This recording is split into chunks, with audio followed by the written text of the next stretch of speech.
मित्रांनो नमस्कार. मी डॉक्टर दीपक जगताप आणि आपण पाहताय पण मतदारांना काय वाटतं.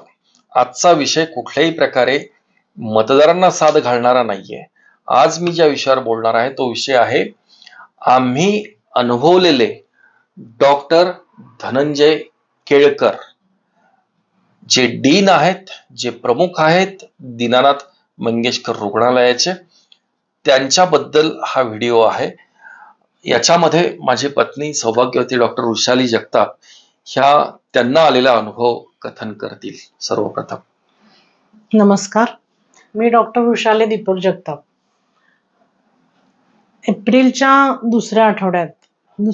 पहिल्या आठवड्यात 2021 एप्रिलच्या पहिल्या आठवड्यात सेकंड लॉकडाऊन चालू होणार होतं आणि त्या दरम्यान माझ्या आईचा ब्रेस्ट कॅन्सर डिटेक्ट झाला होता त्याच्या आधी 8 दिवस. तर त्यावेळेचे मी अनुभव सांगते की आईला ब्रेस्टमध्ये लंप दिसला, त्याची सोनोग्राफी, मग ते बाकीच्या सगळ्या तपासण्या केल्या आणि केळकर सरांना दाखवायचं ठरलं. तर जुन्या बिल्डिंगमध्ये गेल्या डाव्या हाताला केळकर सरांची ओपीडी आहे. तर मी तिथे गेले लावायला. तर मी गेले तेव्हा सकाळी 10 वाजता, शनिवारी सकाळी 10 वाजता मी गेले. मला असं वाटलं मी फारच लवकर आले, माझा नंबर असेल दुसरा तिसरा. बघितलं तर माझा नंबर होता 87वा.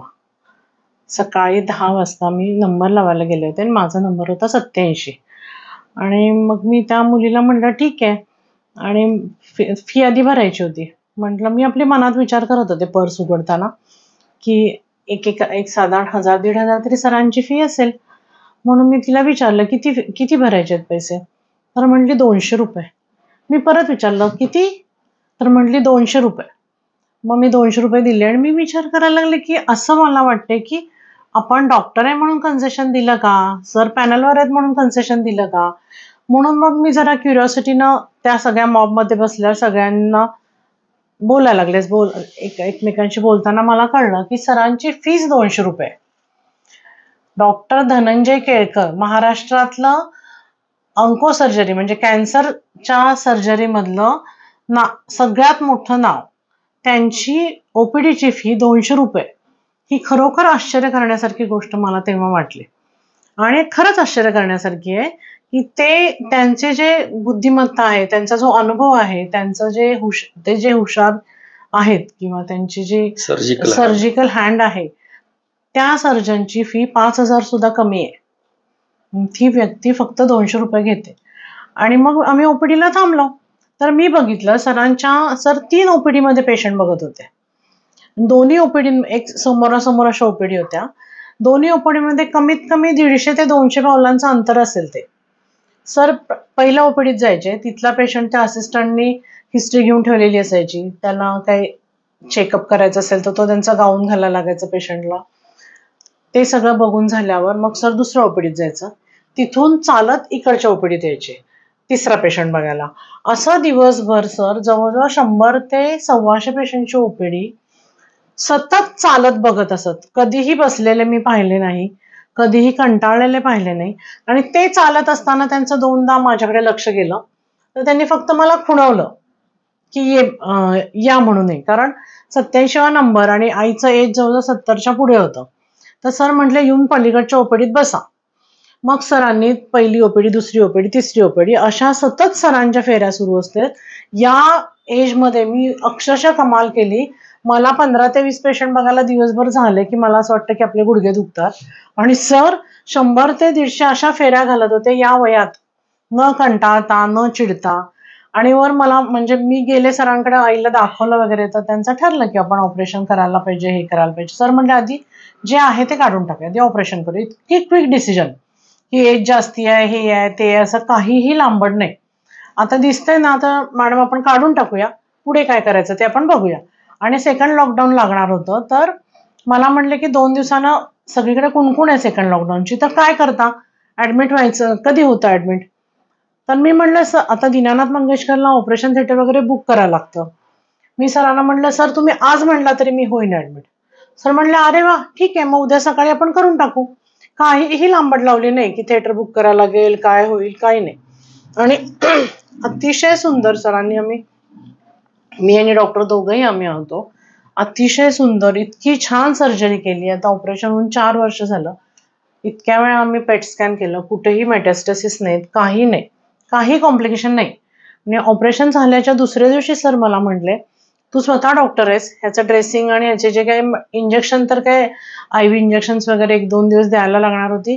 तुम्ही स्वतः डॉक्टर आहात, लॉकडाऊन लागणार आहे, तर तुम्ही घेऊन जावा पेशंट. घरी घेऊन जा आणि तिथं मॅनेज करा, काही प्रॉब्लेम नाही. जर मग पैसेच काढायचे होते तर आमच्यासारख्या फॅमिलीकडून किंवा तिचा क्लेमच होता, त्याच्यातून सर आम्हाला थांबवून काढू शकत होते पैसे. पण असलं काहीही त्यांच्या डोक्यात नव्हतं. ते मला म्हटले, पेशंट चांगला आहे, ड्रेसिंग कसं करायचं, तो पंप ठेवलेला तो कसा यूज करायचा, हे सगळं सांगितलं आणि आम्हाला घरी पाठवलं. आज तागायत त्या ऑपरेशनच्या संदर्भात काहीही कंप्लेंट नाही. मग अशी व्यक्ती जी या अवघी 200 रुपये फी घेऊन एवढ्या रुग्णांना आपला तपासते आणि त्यांच्या अनुभवाचा आपल्याला उपयोग होतो. अशा व्यक्तीकडून मला तरी नाही वाटत की तुम्ही डिपॉझिट घ्या आणि हे घ्या, अशा गोष्टी झाल्या असतील. त्यामुळं धनंजय केळकर म्हणजे खरोखर देव माणूस आहे. माझ्या दृष्टीने तर ते देव माणूस आहेत. त्यांच्यासारखी कष्टाळू आणि त्यांच्यासारखी व्यक्ती मी पाहिलीच नाही. आत्ता परवा माझा मुलगा जेव्हा त्यांना भेटायला गेला होता, MBBS पास झाला म्हणून भेटायला गेला, तेव्हा सरांचं पहिलं एकच वाक्य होतं की कष्टाशिवाय पर्याय नाही. हे त्यांनी त्याला सुद्धा सांगितलं.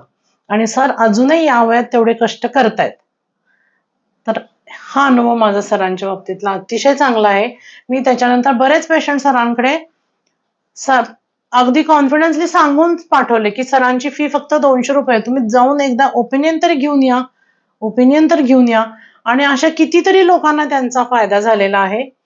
त्यामुळे आणि इथून पुढे पण होणार आहे. त्याच्यामुळे मला तरी केळकर सर म्हणजे मला तरी देव माणूस वाटतो.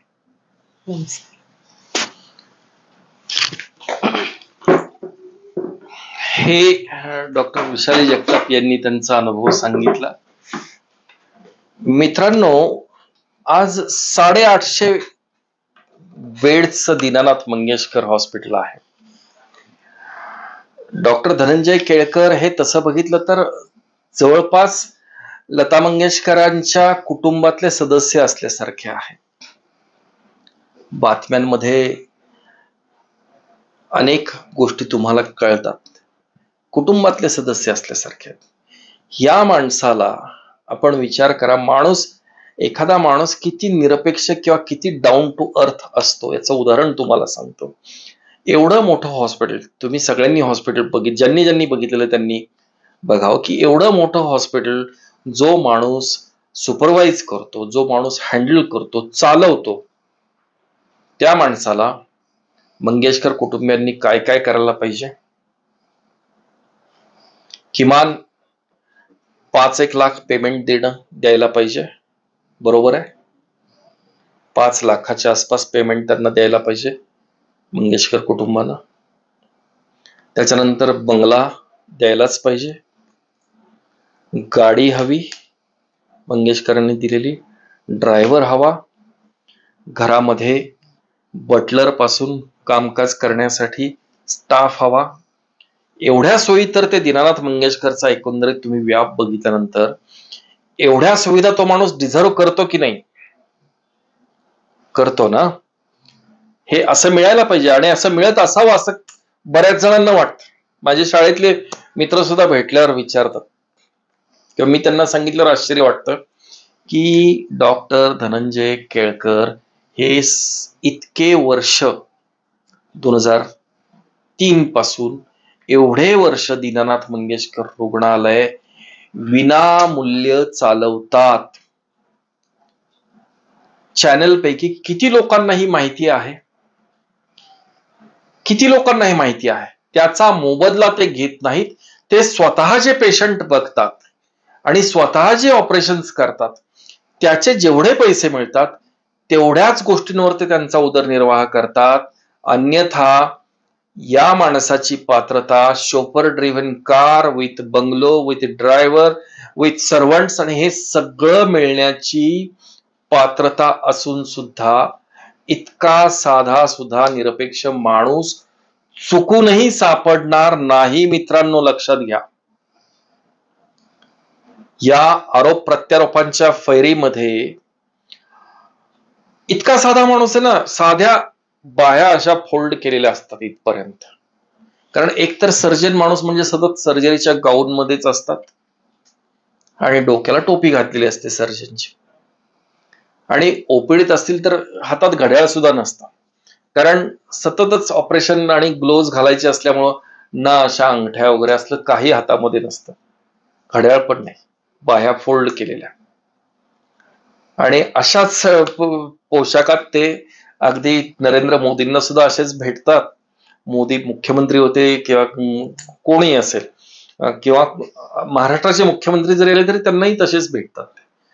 त्यामुळे बऱ्याच वेळा लोकांना मी जर गेलो तर मी असा, म्हणजे दीनानाथ मधले आमचे बरेचसे सहकारी टाय वगैरे कोणी सुटाबुटात येतात, मी पण वापरतो टाय 12 महिने. तर लोकांना मी आता, मला ज्यांनी बघितलंय माझ्या मित्रांनी, त्यांना मी जर सांगायला गेलो की हे बघ हे धनंजय केळकर चालले, तर त्यांना विश्वासच बसत नाही. इतकं साधं राहणीमान, इतकं साधं राहणीमान, कुठलाही नखरा नाही, कुठलीही लक्झरियस लाईफस्टाईल अजिबात मान्य नाही.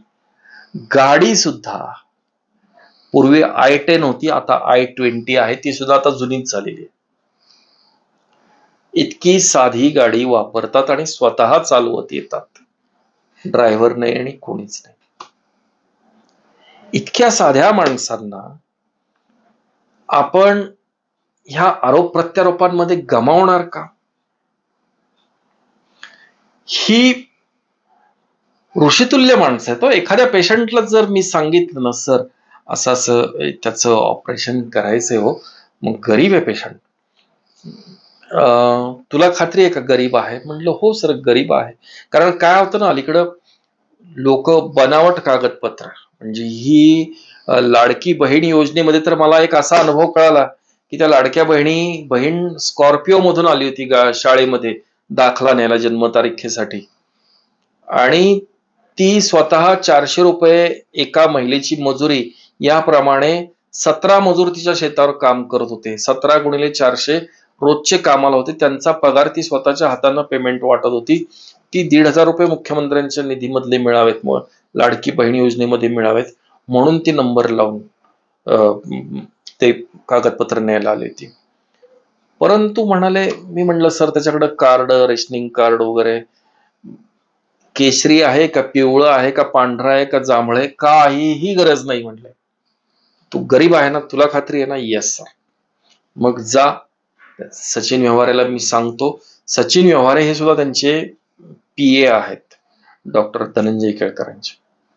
हा सुद्धा डाऊन टू अर्थ माणूस, की मी एवढ्या मोठ्या माणसाचा PA आणि जवळपास निम्मार्ध जे प्रशासनीय जी व्यवस्था आहे दीनानाथ मंगेशकर रुग्णालयाची, हे हँडल करणारा माणूस म्हणजे सचिन व्यवहारे. हा माणूस सुद्धा डाऊन टू अर्थ. तुम्ही कोणी किती मोठा मंत्री असू द्यात, नाहीतर सर्वसामान्य पेशंट असू द्यात, तो मंत्री आलाय म्हणून त्याला या उठा बसा चहापाणी करा आणि पेशंटला त्याला हडहड करा, काहीही नाही. ते सगळ्यांशीच गोड बोलतात, सगळ्यांशीच आदरानं बोलतात.